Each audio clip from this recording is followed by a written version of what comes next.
Gagawin tayo ito Smart TV, Kubi ang tatak. Ang problema ng unit natin, sa unang bukas mo niyan normal ang display. So try natin patayin tapos power on natin. Titingnan natin kung magno-normal ang display niya. Pero kanina na ibabad ko na siya mga kalahating oras na siguro. Okay naman yung display niya. Pero itong bandang huli nagkaganyan na siya.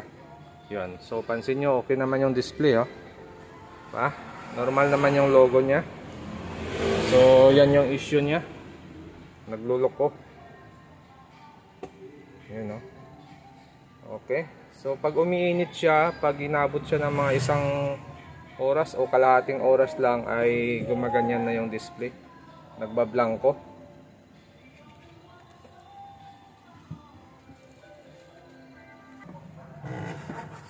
Ito yung model 45 inch. Ito naman yung pinaka mainboard natin. Tapos gamit na topboard ay bago na naman sa ating paningin. Yan. So ganyan yung topboard niya. So andito yung clock signal natin. Clock 1 to clock 8. Yan. So makikita mo dito clock signal natin sa pinakadulo. Tapos sa kabila ganun din. Sa pinakadulo din. So yung ganitong issue kasi sa umpisa normal, pero pag tumatagal doon nagsha-shutdown yung display. So nagpo-protect siya pag tumatagal. Pero itong side na to pag halimbawa nag-protect na siya, itong side na to naiiwan yung parang madilim. Tapos ito naman clear na nagwa-white screen. So hindi pa tayo sure kung dito ang problema or dito. So pag mga ganito kasi magta-try and error tayo dito. Kumbaga magka-cut tayo ng isang side pero hindi tayo sure kung doon ba talaga ang problema. Ginawa natin dyan, medyo natagalan din tayo bago natin madali yung unit na ito.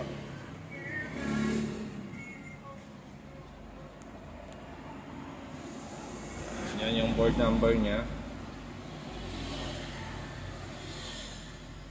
So ito mayroong clock signal sa side na ito, tapos mayroon din siyang clock signal sa side na yan. So yung clock signal natin nagmumula dito sa IC na ito. Tapos yung clock signal natin mula dito, clock 8, tapos clock 1. Yan. So sunod-sunod yan. So ginawa natin dyan, para hindi na tayo mag-cut pa doon sa kabilang side, tinrace lang natin yung circuit na ito. Yan. So itong side na ito, yung resistor na yan, papunta yan sa kaliwang side natin na clock signal. Tapos itong resistor na ito, papunta naman sa kanang side natin na clock signal yan. So ganun din yung clock 7. Kung saan yung posisyon ng clock 8, ganun din ang posisyon ng clock 7, clock 6, 5, 4, 3, 2, 1. So mapapansin nyo lahat ng nasa kanang side natin, lahat ng resistor dyan ay pinagtatanggal na natin. Binaba na natin siya. Kasi yung kanang side natin, yun yung may sira na side ng clock signal natin. So yung kaliwang side naman natin, yan yung good na side ng clock signal natin. So lahat yan nakakabit yung mga resistor. Pero una kong ginawa talaga dyan, yung kaliwang side, akala ko doon yung may problema.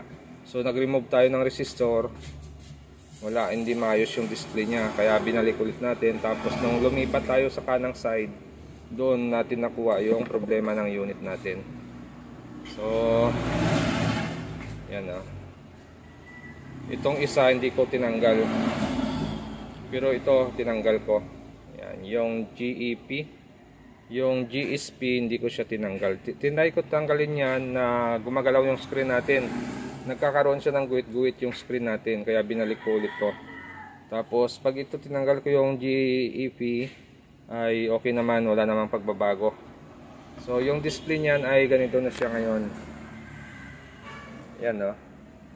So hindi na ito nagsa-shutdown. Pero obserbahan pa rin natin. Yung mga ganitong unit kasi or ganitong topboard, yung bago sa ating paningin yung topboard na ito, kailangan maobserbahan natin ito kung talagang pag na-troubleshoot mo na ba kung tatagal ba siya or hindi. So babad muna natin to, kahit mga 2 araw siguro natin siyang ibabad. Titingnan natin kung may pagbabago. At kung bago lang kayo sa aking channel, huwag kalimutan mag-subscribe. So ito, hindi nyo kailangan mag-cutting method. Remove lang kayo ng resistor dito para sa clock signal ay pwede.